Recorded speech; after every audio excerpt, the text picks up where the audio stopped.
You're with the Breaker-Leggers, and we're at the Vaults, Waterloo, London, to see the musical Miss Nightingale. So stay tuned to find out how many legs, Whether it's break a leg or leg it.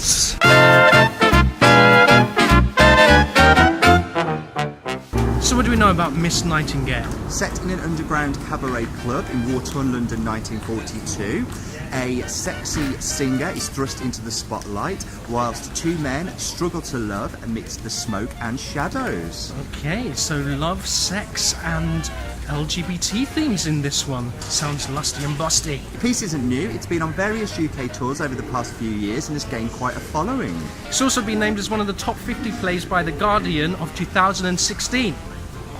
The vault seems like the perfect setting for this piece, as it's actually underneath the railway arches at Waterloo Station. Yeah, perfectly evocative of the underground bunkers of wartime London. So we'll head down to the shelter and we'll catch you at the interval. So we've come to the interval of Miss Nightingale, which means it is time for the Breaker-Leggers 30-second interval breakdown. Go! What do you think so far? Yeah, I kind of like the execution. The setting is perfect for the piece.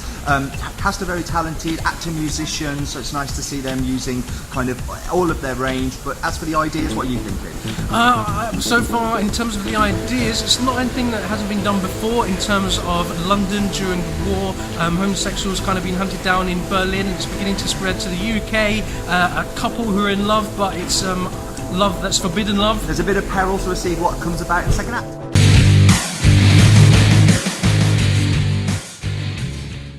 So we've come to the end of Miss Nightingale at the Vaults. How did you find that? For me, the magic happened in the second act. Going into the interval, I wasn't too sure, but as for the material with regards to book and the music in the second act, I had a really enjoyable evening. Okay, yeah, the music was really well done. Like we said in the interval, having actor musicians really brought something fresh to the piece. A very talented cast in that regard. Some nice sentimental moments. I guess the themes are quite nice, kind of touching on the use of entertainment, I guess, as being as important during wartime to kind of keep spirits up and morale going, and the different forms that took. It's a really unconventional love story at its heart. It's a little bit like the in Cabaret, the relationship between Sally and Max and the rich aristocrat, and the kind of three-way kind of relationship they have. It's, for me, a further extension of that piece with regards to the era, the style of music and the time. So in terms of themes, not wholly original, but done well and respectfully. Tell it's written by somebody that's really in love with the era, in love with the kind of... It seems strange to think of that time when, with war-torn London, of it being romantic or of it being nostalgic or something to look back on with kind of something to admire, but it's definitely something we should look back on with a lot of respect to the fact that we as a country and as a nation had the gung-ho of could get together and get through its spirit, and that comes through in the putting together of this show. For a fringe venue and fringe piece, the production values were quite good. The costumes were great of the period. Good use of set. They all moved really well, bringing on set pieces, picking up their instruments, moving from scene to scene. So production was good. Yeah, really nice, tight cast. Particular shout outs to Nicholas Coutu-Langmead. He gave a wonderful performance as Frankie. Very enjoyable touches from him. In terms of presentation, there's definitely been a lot of thought into the theming of the show, and so much so that the programme actually resembles a ration book, and along with your programme you can get a little bit of ration chocolate as well, which acts as a great advertisement for the piece and tells you how to get in touch on social media as well. So yeah, that's a really nice little keepsake. So, you are probably wondering how many legs for Miss Nightingale, currently playing at the Vaults, Waterloo. So, for Miss Nightingale, we are going to give... 3 legs! I think the first act drags slightly. It's a fraction too long for me overall as well, but certainly worth popping along to, seeing something a bit different, and in a setting which has been totally themed for the piece. They do some great work with theming here at the Vaults, and they're up for anything. And that this use of space has been fantastic. We had a little wander around earlier and saw how they've brought the 1940s wartime right into this wonderful space. Plus, with the trains rumbling by every few minutes, it really does feel as if you were kind of in the underground and bombs are kind of going on up ahead. There's an air raid going on. Yeah, so atmospheric, and I would definitely say in terms of an experience, it's that as much as it is an enjoyable piece of musical theatre. The Breaker-Leggers are delighted to say that we have Matt and Tobias with us. Matt is the writer and director, and Tobias, you're also a musician in the piece. And the producer, marketing director. Producer as well. So we're very lucky to have everybody with us. So we've got some questions for you. Yeah, what inspired you? Are you in love with the 40s? What was it that you first thought about setting a piece in this period, and how did the music come about? How did the ideas come about?